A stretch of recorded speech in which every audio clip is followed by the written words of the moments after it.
Hank, let's begin with your name. Where and when were you born?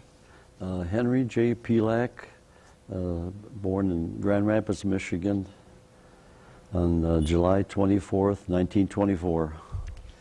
And what was your early schooling like here in Michigan?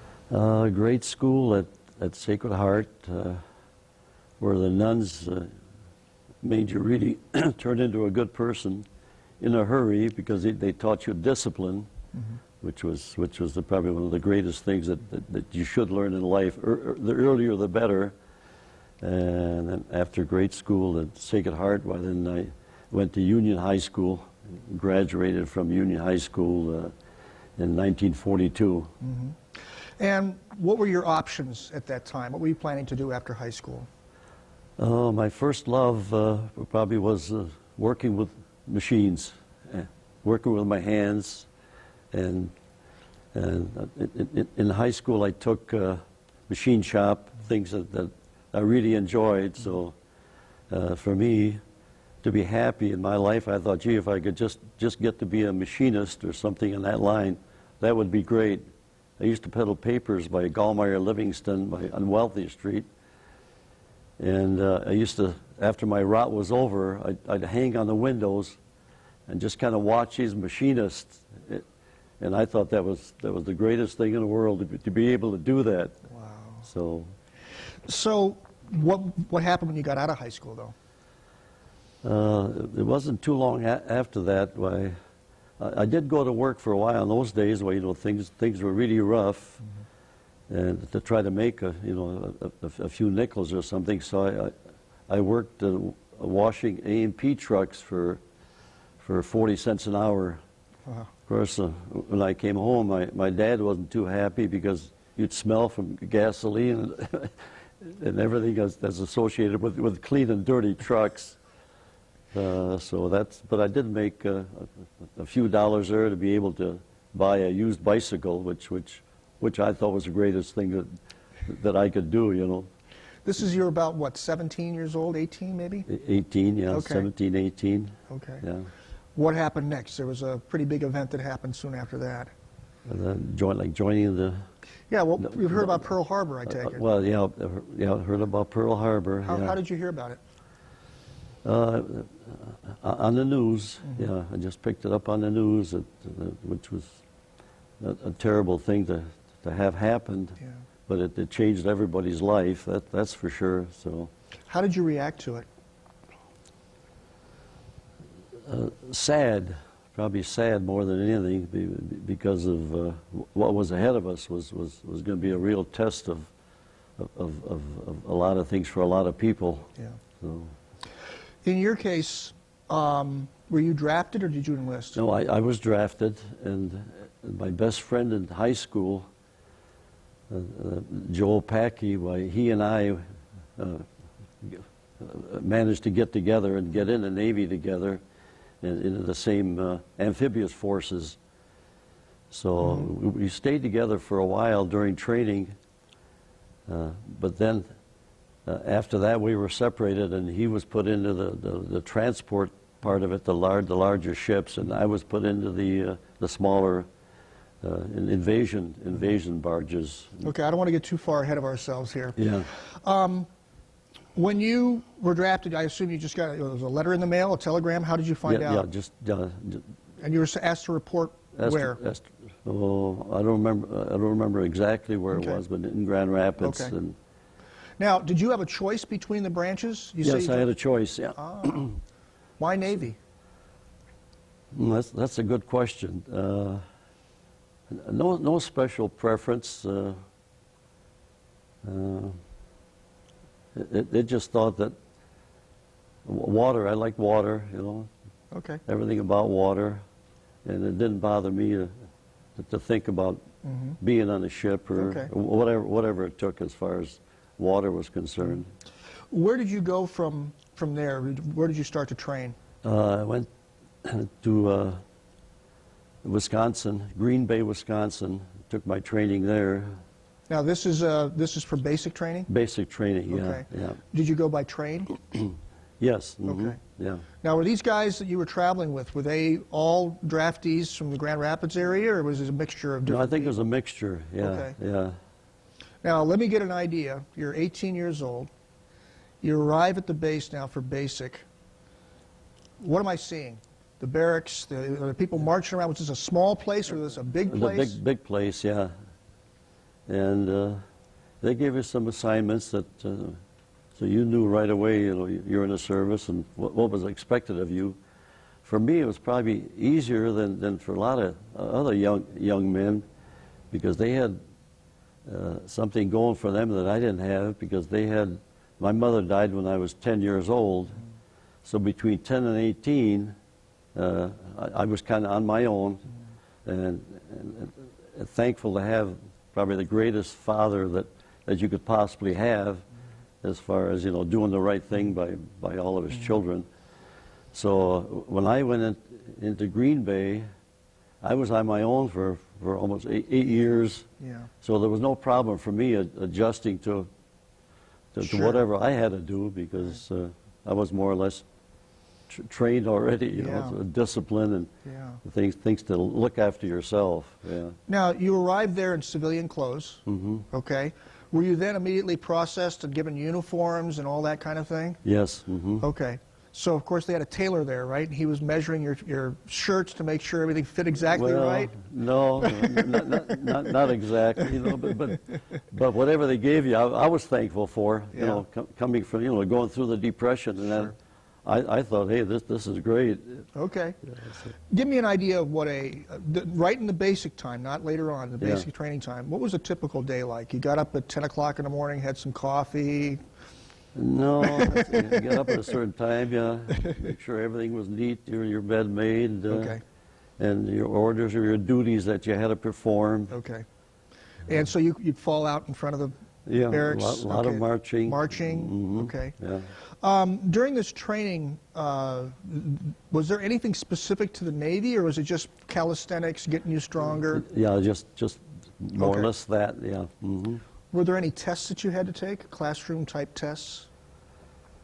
I don't recall too much about Okay. taking tests. Okay. Just So I assume then that there was, at some point, a graduation. mm-hmm. Was it a formal graduation? Yeah, kind of a formal graduation. Okay. Mm-hmm.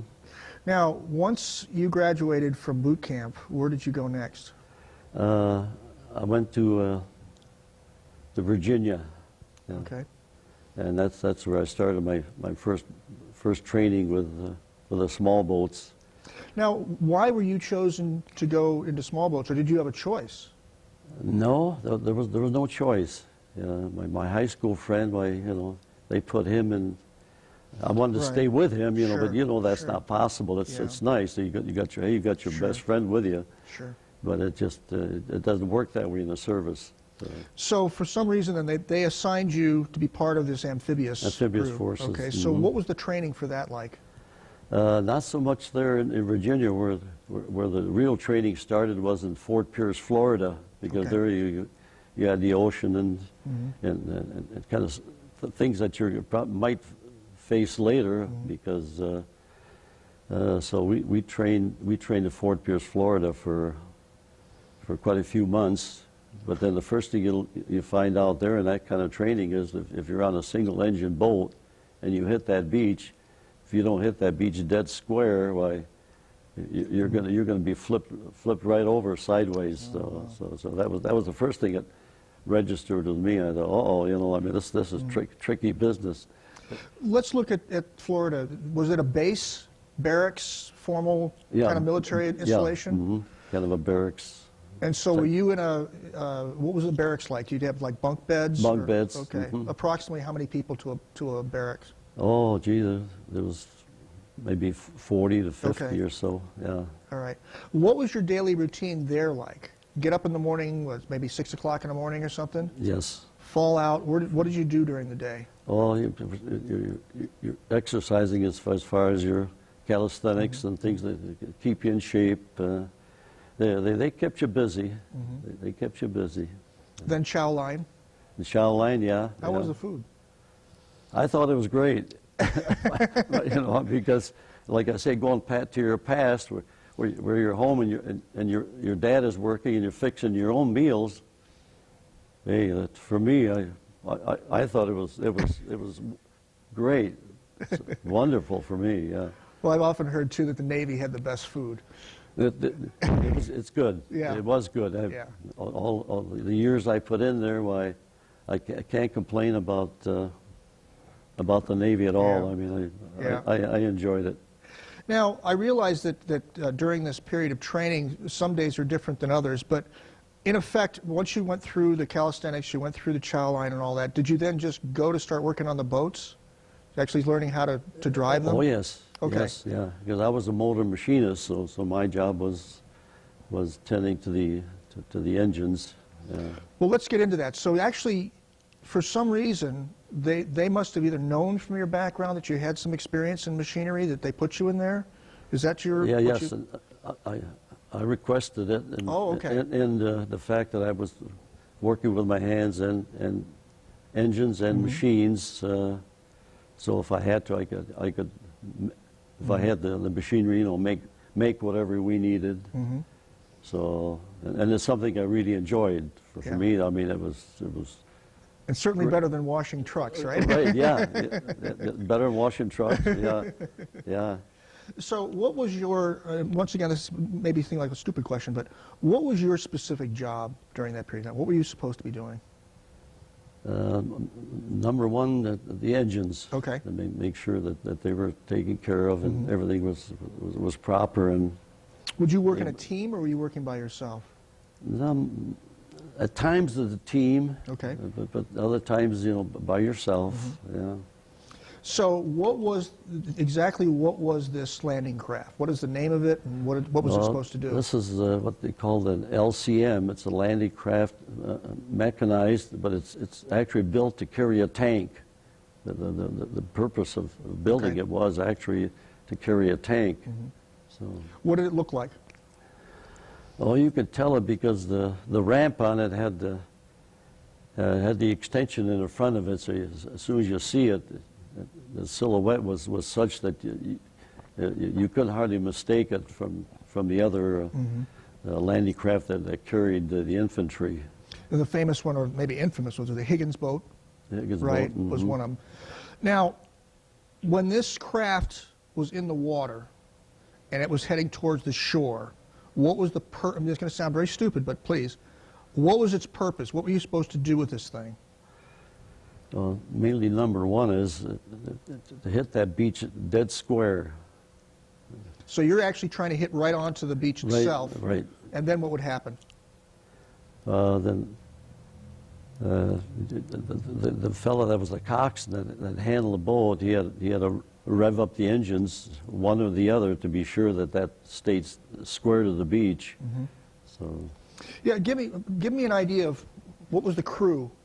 How many people were actually manning this? There was probably in Fort Pierce, Florida, there was 3, 4, but eventually ended up for the big war. Well, it ended up with 5. Okay. So identify those 5 for us. Yeah, there was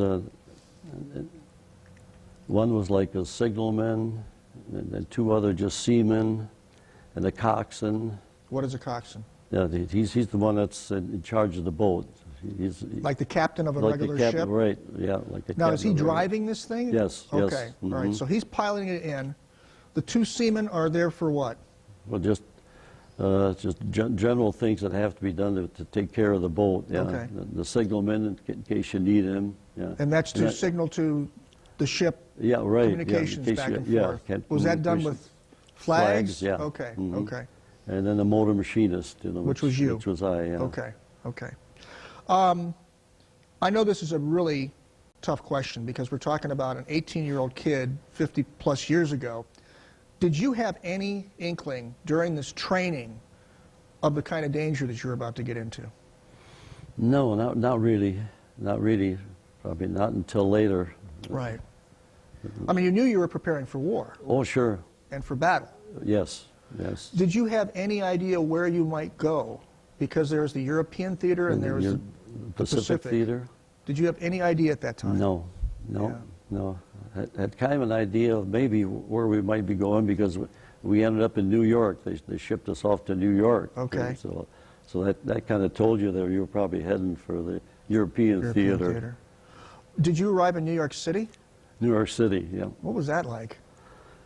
Well, coming from Grand Rapids, New York City and what you know about New York City, I mean, that was really an eye-opener, for a young lad that was, Sure.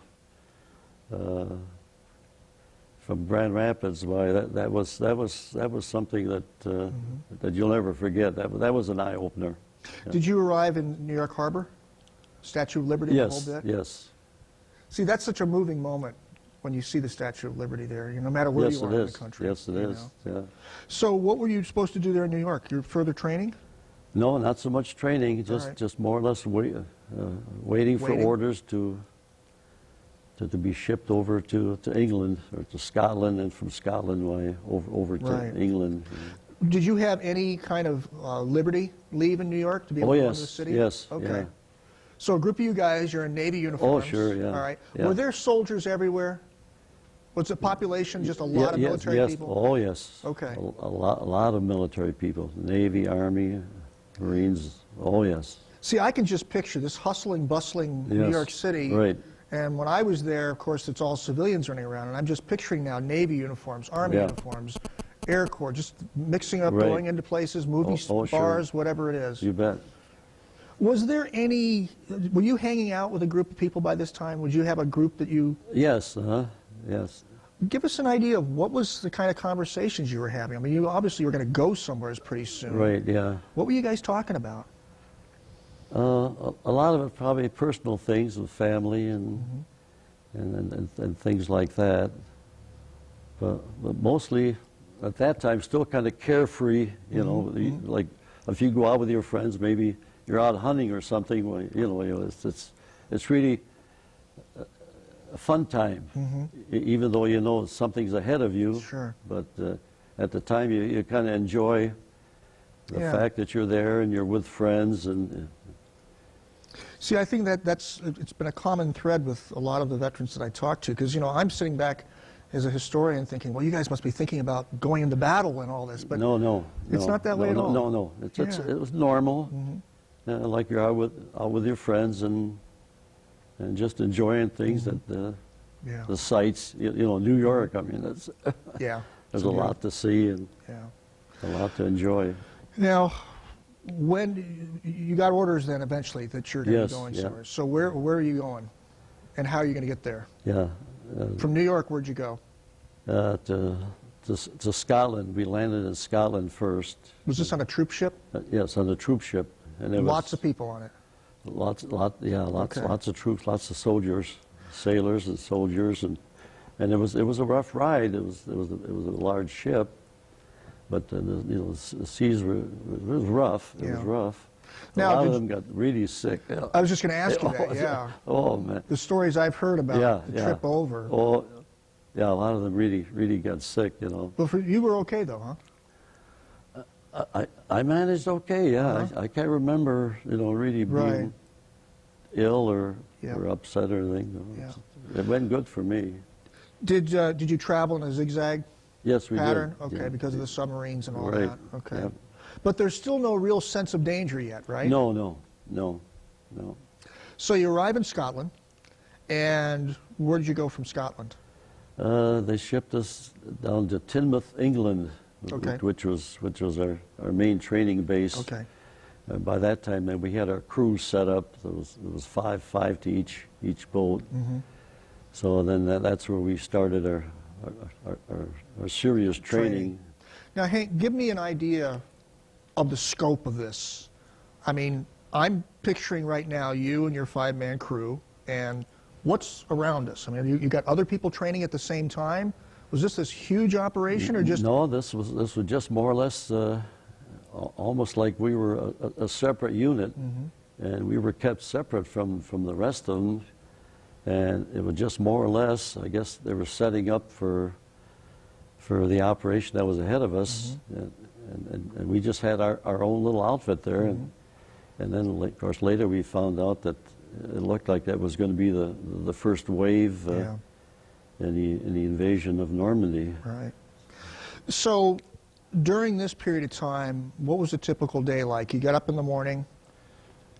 Yeah, similar to Fort Pierce, Florida, Okay. you know, with all your training and the fitness exercises Sure. and time out for a good lunch, you know.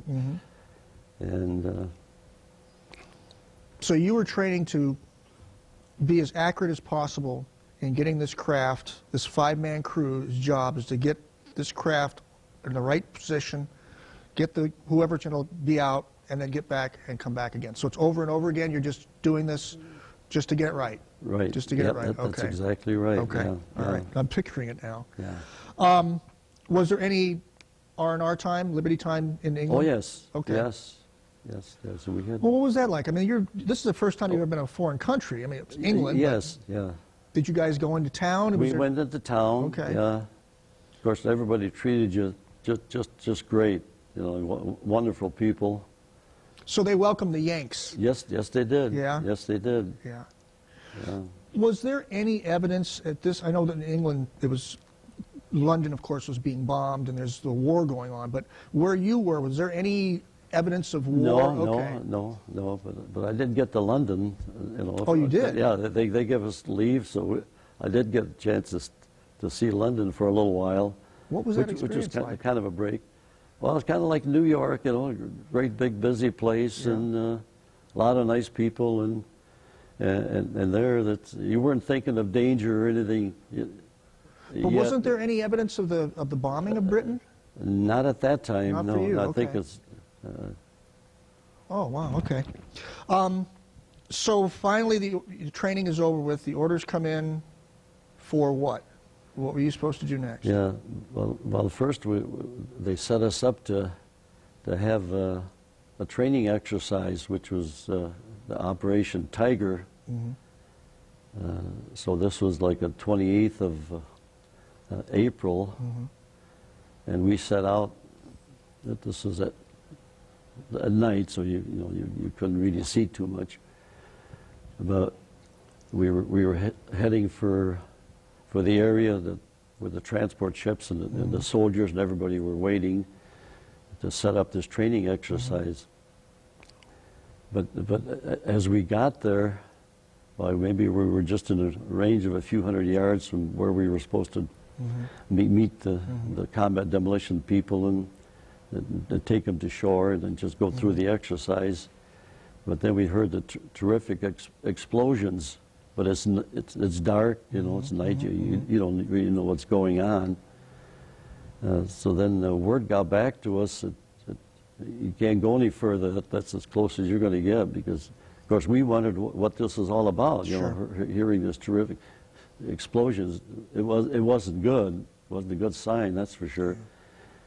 But we never really got an explanation of what that was all about, except that we knew that something had happened. And surprisingly, this was kept top secret because a month before the invasion, and they weren't going to put that on the news or broadcast and say, hey, you know, this happened or that happened. So they had us turn around and go back to Teignmouth, England, back to our base. And it's hard to believe, but for 50 years, I wondered what that was all about, see, until I finally saw it in an article and on television. Right. That what had happened is the Germans torpedoed two of those transport ships, the LSTs. Two of them went down, and you know they're built great big open inside because it carries, you know, so many things, troops and equipment. And gee, I guess they probably went down just really fast, and one was damaged and two went down. And wouldn't you know it, that my high school friend, my best friend, was on that one LST. I found out later that he was coming off watch and he was dressed, and he was one of the survivors. And I read later that what had happened is that we lost 749 soldiers and sailors in training exercise off the coast of England, which the facts didn't come out until 50 years later that had happened. So. So once you were called back from the training exercise, what was the next occurrence? Then it was just a month to go before the invasion. Did you have any inkling about the invasion? Did they let you know what you're going to be doing? They let us know that we were definitely going to be the first wave. Okay. And we were going to carry 12 combat demolition people. It was 6 of them were Navy and 6 were Army. So we knew what was coming up. Did they give you any idea about what you might expect in terms of the defenses of the Germans? Yes, they told you it was going to be really tough. It was going to be a real tough, Yeah. Now, did you have any idea of the scope of this invasion? Because we know now today how big it was. Right, yeah. You're just this small little part of it. So did you have any idea how big this thing was? Okay. Not until the actual picture came into view. When you actually, and it's really hard to describe because it was so immense. It was so immense. But we were based in. The first wave was actually we were based in England, just our own outfit, and the combat demolition team we were supposed to meet them in the beach area. Now let's go through the actual logistics of you're on land, right? Yeah, we're based on the coast of England. Okay. Now on.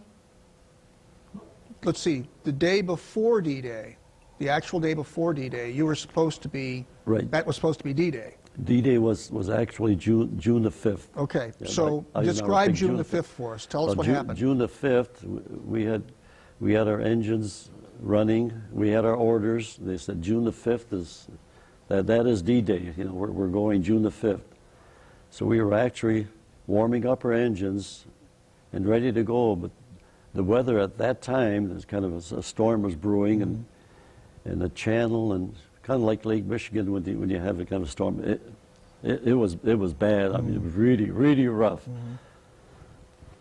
So just before we left the dock to actually cross the channel, we got word from Eisenhower and the top command that we're not going this morning. June the 5th is out. That the conditions were just too rough, too rough. So they said, well, we're going to postpone it a day. We'll try June the 6th. See, well, June the 6th rolled around, and the weather was still. It was a little bit better, but not much. Yeah. But the prediction was for the weather to get better later in the day, which was probably a good thing for all of us. Let me go back just for a moment, the 5th. There had to be some kind of build-up within yourself that this is it, okay, this is it. And your guys, obviously, you're all a tight group now. You've trained together. Yes. And then you find out it's not going to happen. Not going to happen, yeah. What was your reaction to that? Yeah. Me, I took it as being part of the things that happen that you can't really foresee, you know. Okay. Yeah, so I accepted that, you know, and think, well, not today, then tomorrow, yeah. you know, we'll see what it brings, yeah. Okay. So June the 6th, tell us, I want detail, please, of you got up in the morning. Got up in the morning, yeah. Had our orders, and this was the morning of June the 6th. And of course, we have to cross the channel, so we have to be up hours earlier to be able to cross that channel. And being rough like it is, you know, time-wise, you don't know exactly. So we start out early enough, and that was quite a ride.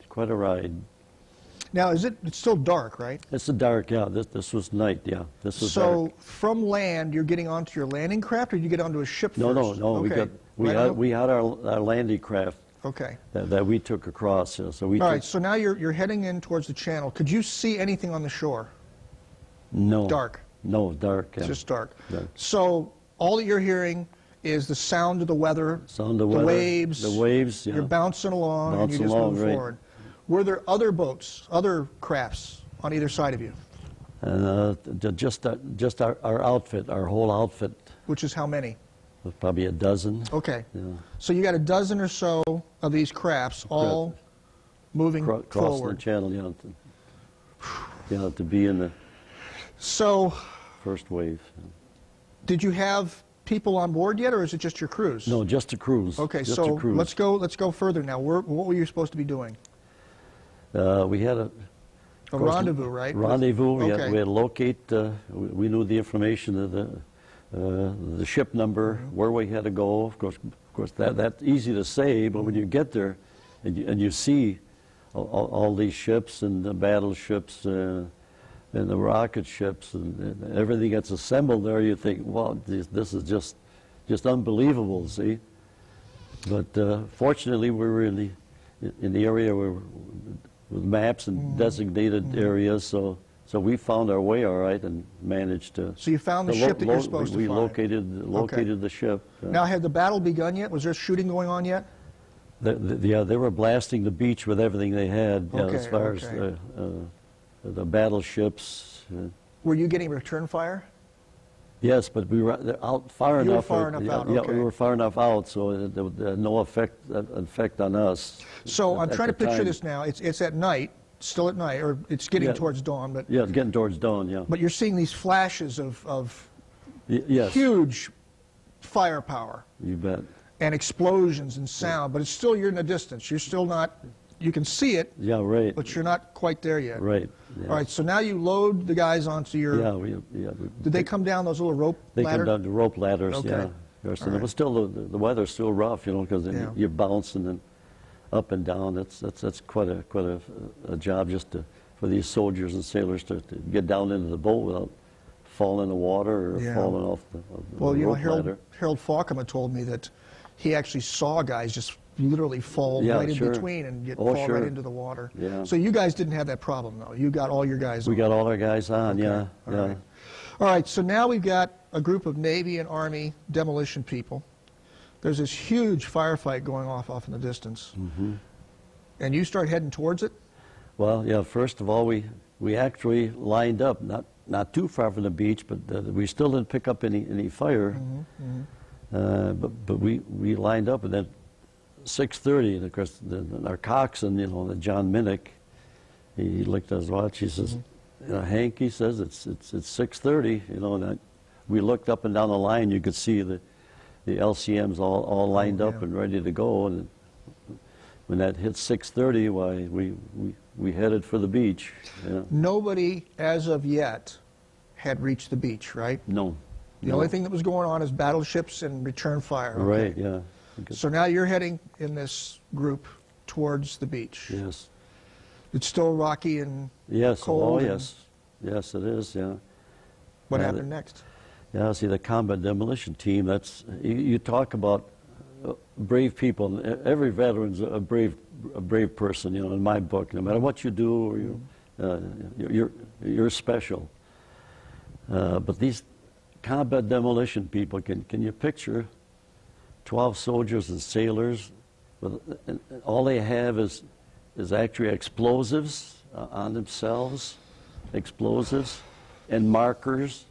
Because their job is, when we hit that beach, to get off, blow up these obstacles, angle irons, barbed wire, and whatever's in their way. And of course, there's mines. Everything is mines. See, to this day, to me, it just unbelievable when you talk about courage, that you would have people like these combat demolition people that get off that boat, and actually not firing to protect themselves. I think it's just actually there to do a job that's almost impossible to do, and get off that boat and do what these people had to do. It's just hard to believe. So you're now moving into the fire area. This is Yes. So yeah. did Well, you yes, start to see Yeah, shells? they're drawing a.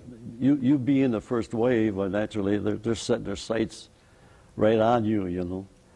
And one of the tough things was the bombers. They wanted to really bomb that beach heavy because it was so overcast and cloudy that they didn't dare drop bombs in fear of, you know, people like us coming in. See, so they couldn't do that. See, and the battleships, I guess, they did some damage, but those bunkers, I saw them later. They were so fortified and so thick in that you just could not get at them to stop them. See, so they had a beat on you coming in.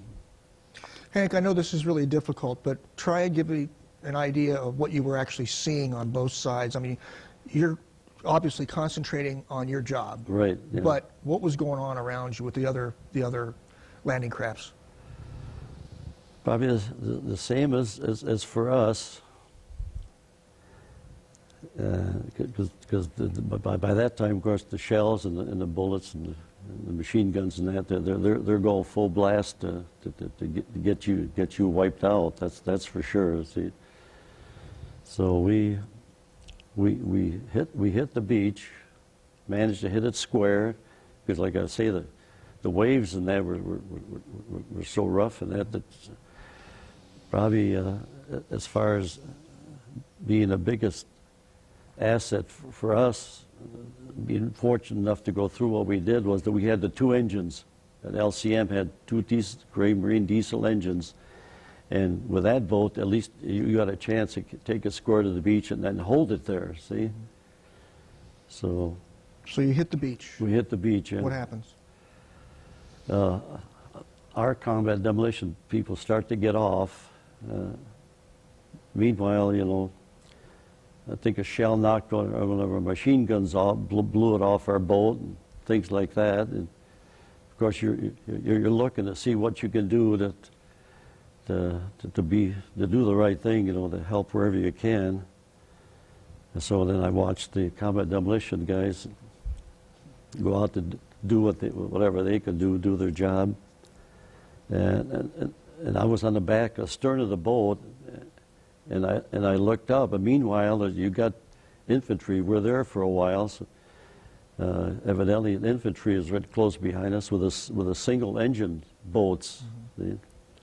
So I looked off to the side, and here I see two sailors, and their boat must have tipped over, got swamped, shoved sideways, and they were thrown in the water.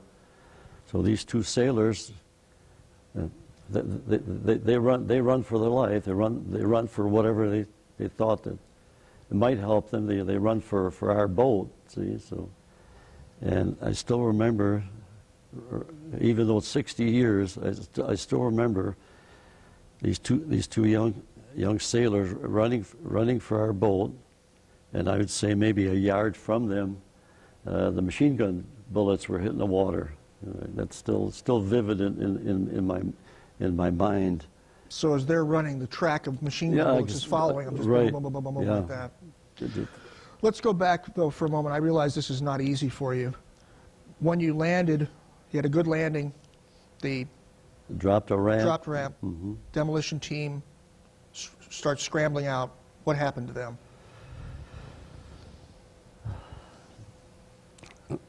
Well, I was going to say that these sailors were coming. I pulled them, helped them into the boat.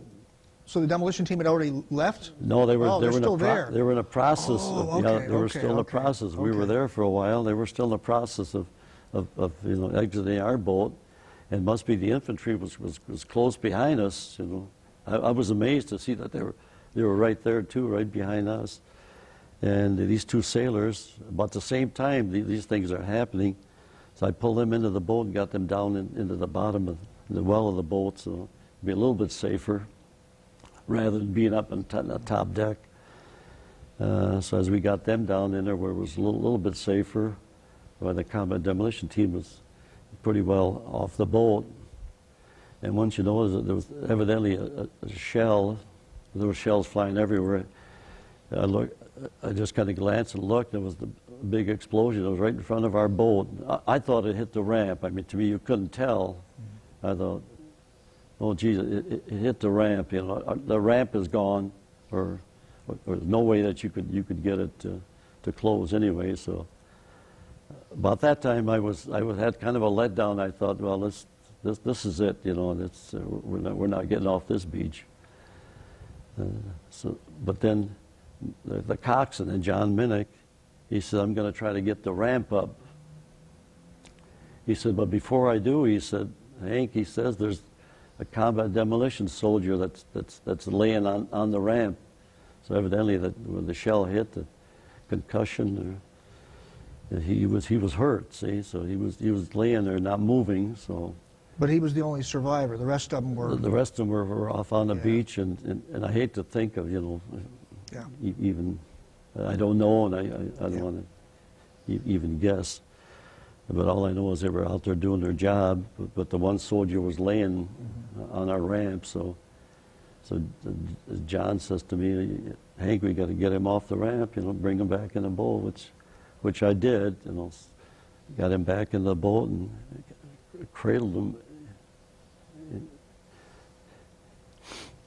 in my arms. Yeah. Just like something to drink.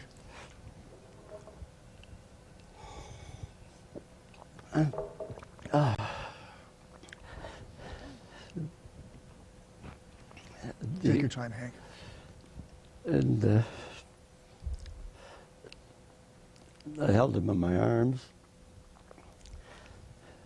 And the ramp did come up, and we managed to get him and those two sailors to a hospital ship. And then the picture of all the terrible things that were going on around you, you know, it kind of stayed with me. Sure. So on your return trip back with the two sailors and the wounded demolition guy, the waves of soldiers are now coming in, right? They're all so coming you're actually in. Watching the invasion sort of from the other Yes, direction. right, yeah. And I mean, we've seen images and movies and whatnot, but it's still impossible to fully grasp how loud this was and you're still rocking around, right? Yes, still. right. So you got back and turned these guys over to the hospital ship. Yeah. All right, and they were able to take care of them. Yeah. What did you need to do next? Where did you guys go? Did you go back to England? No. Oh. We stayed in the area.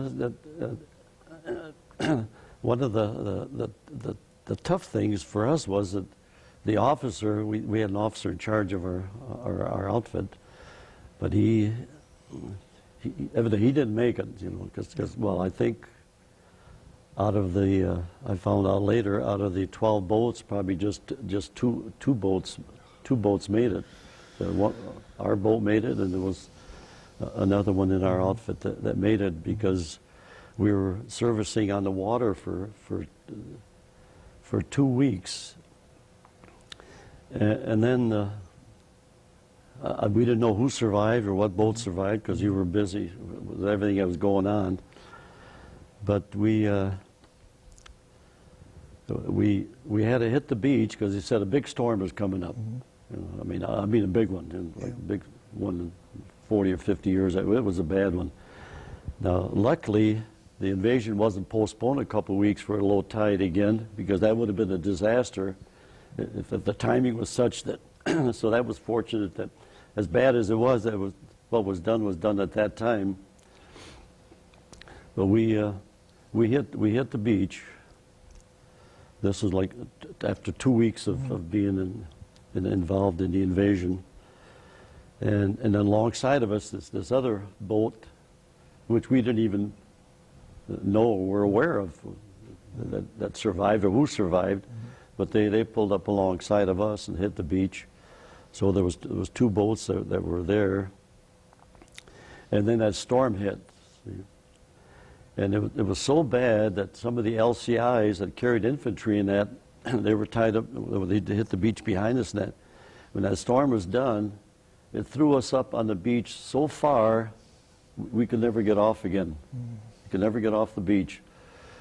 So, and then, of course, we more or less lived on the boat there.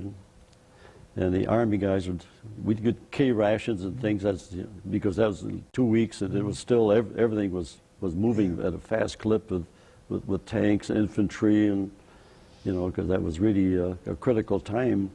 Now, before you hit the beach the second time, you said that what were you actually doing?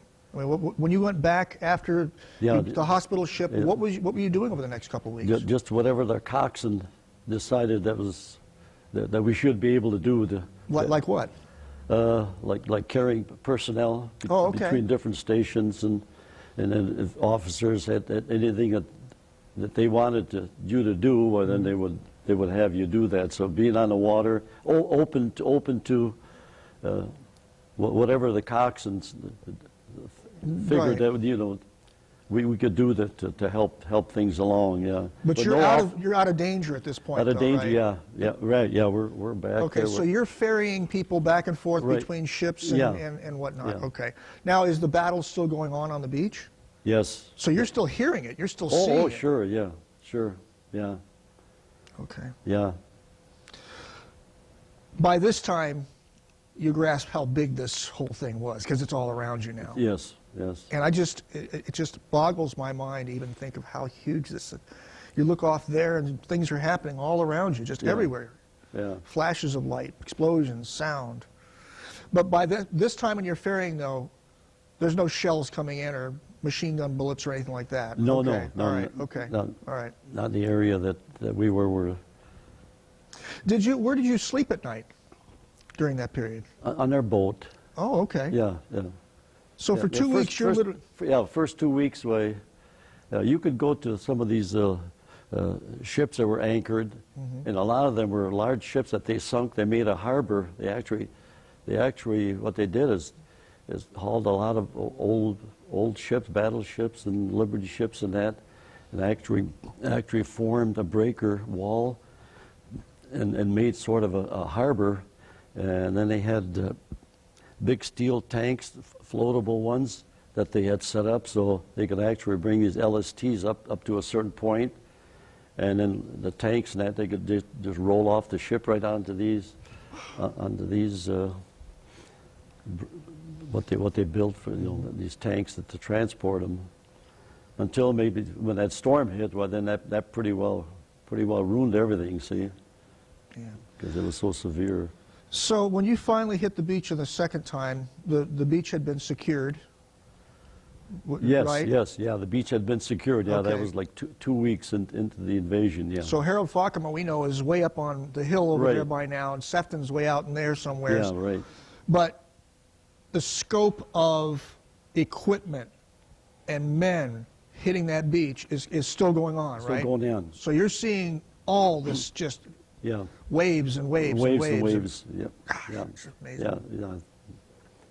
So 2 weeks hanging out on the boat, storm pretty much puts you out of commission. Right, yeah. Where do you go next?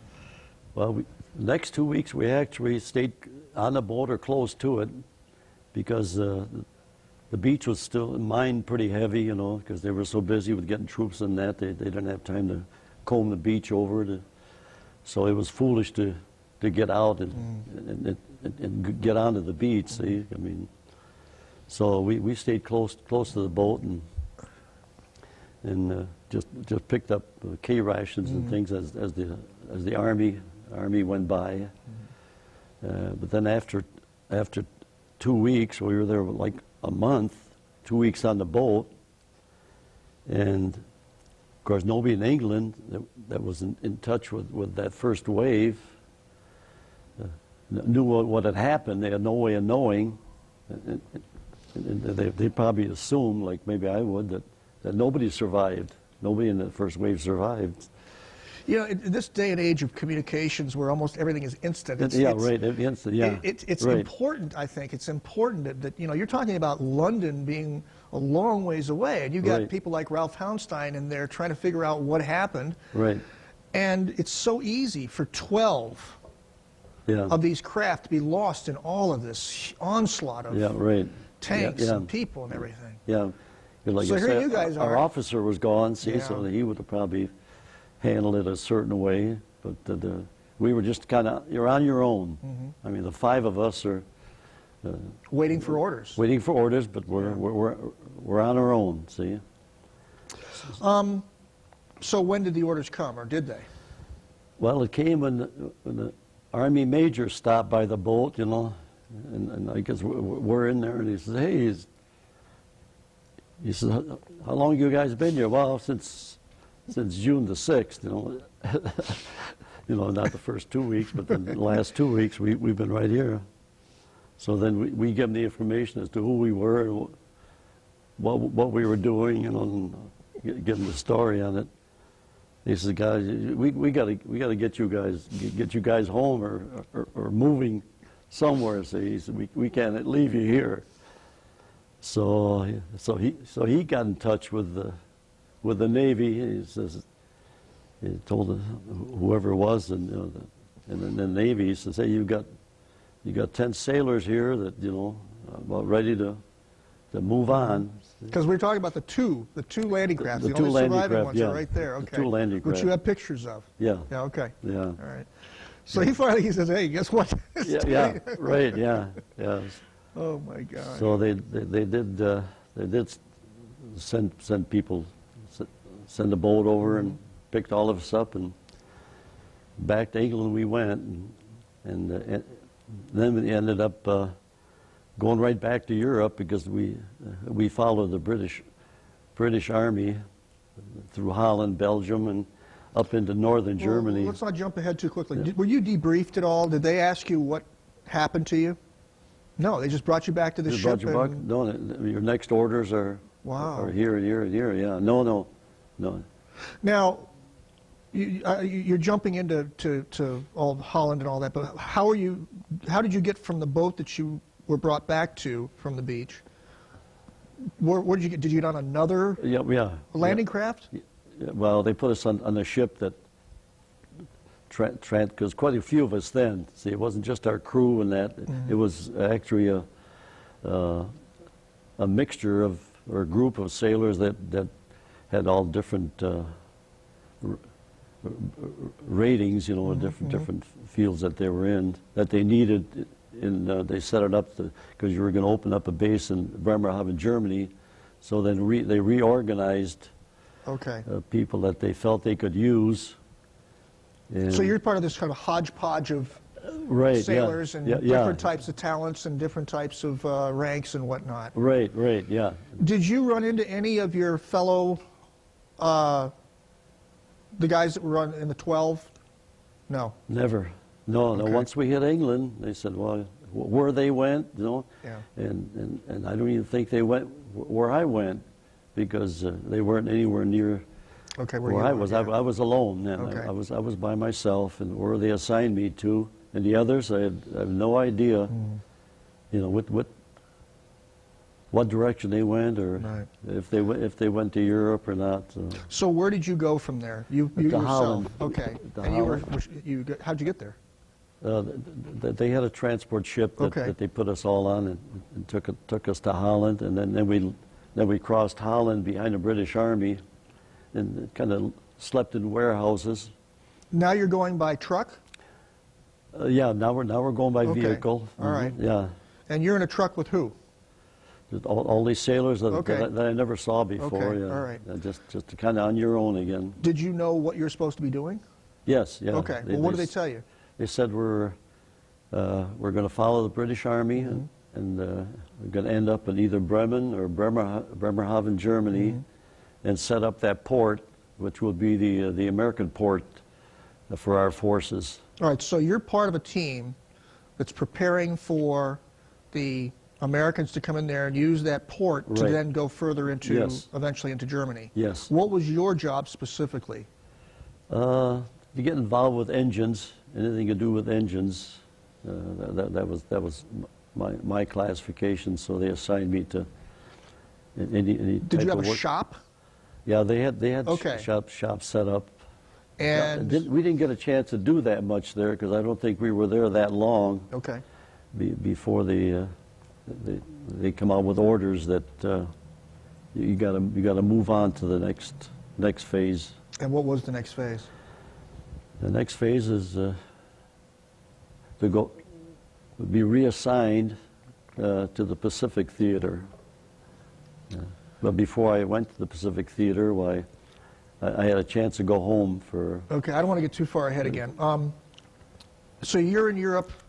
Now, did VE Day happen while you were there? Is that what we're referring to now? Not yet? Not yet, no, not yet. Okay. So you got a chance to go back home before the defeat of the Germans? Yes.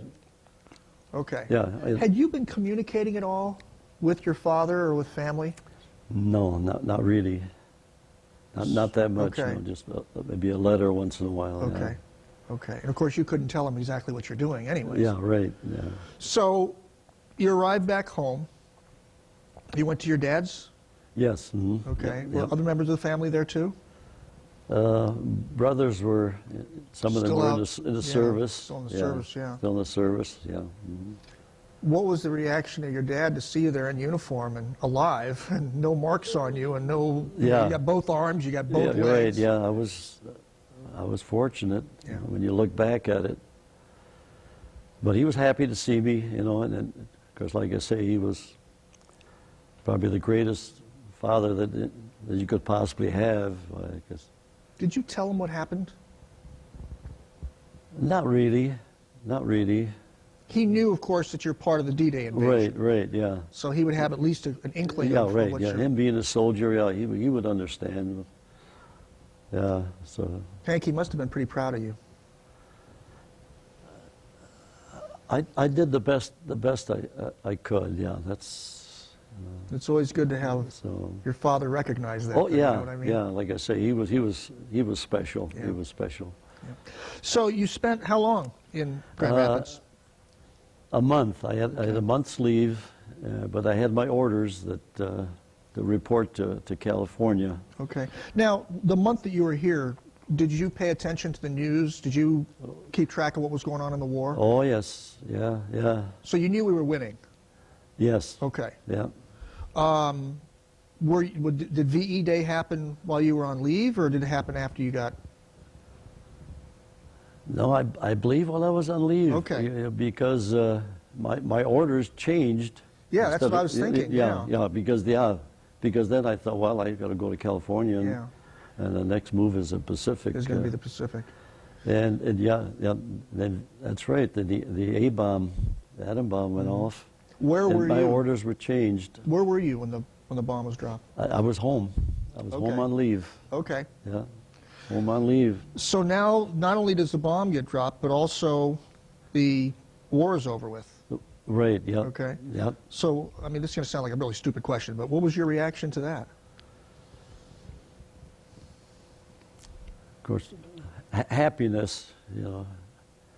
Sad at the way it had to go to end it, but happy for everyone that maybe finally it's over. Yeah.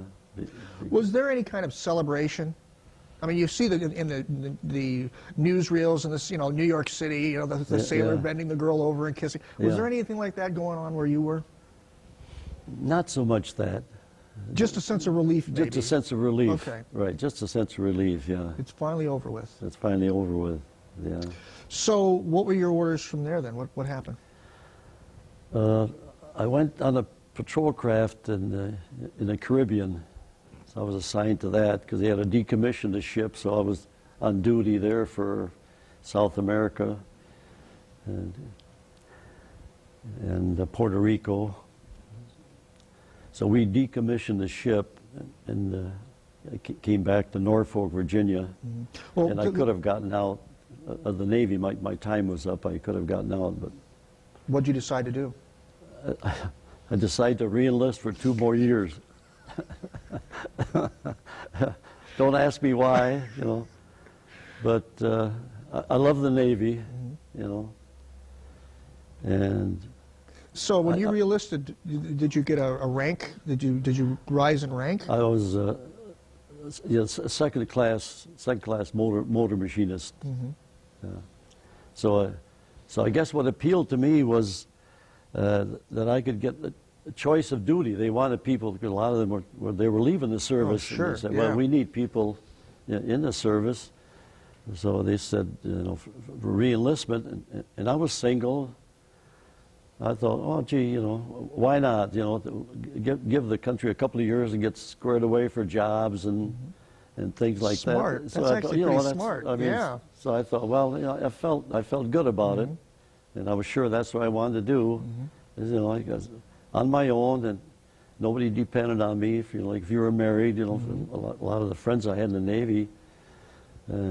Some of the ones that were in those crews that I was associated with, they had family too. See, I mean, that was real tragic. So I had just myself to look after. So I said, well, I'll re-enlist for 2 more years. I had a chance to get my choice of duty. So What'd you choose? I went back to Germany, back to the base, Bremerhaven. I went back to Germany. Yeah. Yeah. And what happened there? There I was stationed. I wasn't too happy with being stationed aboard that base. But I thought, well, I got 2 years to go, so, and they had people stationed in Europe, Navy people. I thought, gee, maybe I could be helpful being assigned, doing something else rather than the training, everything. You go through that for 3 years, you don't need that anymore on a naval base. But for a while I was, they transferred me to the Europa. That was that German liner, like the Queen Mary, the Queen Elizabeth. okay, You know, that was that German super liner. Oh, beautiful, beautiful thing.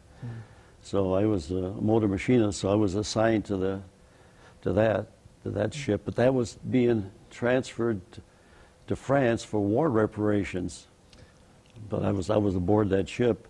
I asked the lieutenant, I said, give me some duty, like, you know, being on the ship or something. So I was aboard that ship. But he said they're looking for a replacement in Vienna, Austria, to be with a naval captain. Now, Austria sounds funny, you know, middle of Europe, you know, not much water around Austria. So he said, you might have a chance to get assigned to being with this Navy captain. I said, gee, that would be great. That would be great. I said, I'll keep that in mind. So I was aboard the Europa, and this was like a day before we sailed to France. And I get a call from this lieutenant. He says, you got a chance you can go down to Austria to be with that captain. I said, gee, that's great. That sounds good. So, but I couldn't leave the ship before I got a replacement. See, well, it's the afternoon of the sailing, and I can't get off the ship much as I'd want to. You know, catch a plane to go to Austria. I thought, well, if I go aboard that ship, they'll put somebody else in my place, which is one of those things that happen. So the afternoon of the sailing, well, here comes a sailor in a jeep with his gear. Of course, I holler down to him, are you replacing somebody by chance, you know? He says, yeah, and he hollers my name, you know. Of course, you know, I really got excited about that, so I run down the gangplank and made sure he wouldn't miss the boat. got him aboard the ship, and I left. And that afternoon, I caught a plane and I went down and served the rest of my time with this naval captain. And that was like a naval disarmament commission that all the 4 powers had down there. They'd go into Austrian factories and stuff. They're just looking for things that might help our country, and checking for disarmament. See, so then I was just part of that crew. That just he and I. He was a naval captain, and I was his right-hand man. Do everything he wanted me to do. So. We're going to need to wind this down a little bit, but there's a couple of really important questions.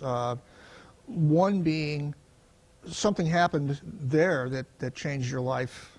You met somebody. Yes. I met my wife, my future wife. And she worked for General Mark Clark. She worked for the Army. And I lived with the Army because I was the only Navy guy outside of this Navy captain, so I lived with the Army. And I'll tell you, greatest bunch of guys in the world. I have so many fond memories of that. And I'll give you one example. You couldn't get anything to drink as far as hard liquor and stuff like that. But the Navy captain, he had a ration, that he could get, see, once a month, and he wasn't a heavy drinker or anything. So he'd maybe take a bottle or something or other, and he'd say to me, "Well, that's all I need." He says, "Hank," he says, "you're welcome to the rest of it." I wasn't a drinker, as far as to me, it didn't mean anything. But for me to take all those bottles that I could get and take them down into the day room where the soldiers were all gathered and lay it on a table, you could make a fortune just selling this stuff. But I wouldn't make a nickel or a penny off a veteran. I mean, no way. So I would take whatever I could get and set it on a table for all my veteran soldier friends to enjoy themselves, which they did. So that's one of the fond memories that I have of myself. And I took a lot of ribbing, being the only Navy guy, of course, But they all had friends, family, people they knew in the Navy. So I know it was all just good-natured fun. So, but my pleasure was to see these fellas. And not that I'm condoning, hey, you should drink, but really, under the circumstances, it was fun. It was fun to see that. Yeah, Hank, this question is a little more difficult, I think. How do you think your military experience shaped the person that you are today? There's no doubt that it makes you a better person, more tolerant, and you're with so many different people, that if you don't learn from that, then there's something wrong. There's something wrong because you can't help but be tolerant and kind of look at the picture of life and people and things around you just differently or the proper way, which I think is to be tolerant. In the whole scheme of things, World War II, of course, was a huge endeavor. D-Day by itself was a huge endeavor. And each person, I think, is important to that whole picture. Where do you fit into all of that? Well, I was just such a small part of it, but yet I was a part of the great big picture, which makes me happy that even as small as a part could be, it all makes that big puzzle or that big picture, and it makes me feel good inside. When I come home and I see people in the park and children on swings and laughing, people in the mall, which spells out what? Freedom.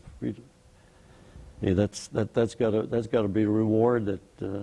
That's all you can ask for, a reward to be able to see what that little part did, and maybe helping make this big happy picture.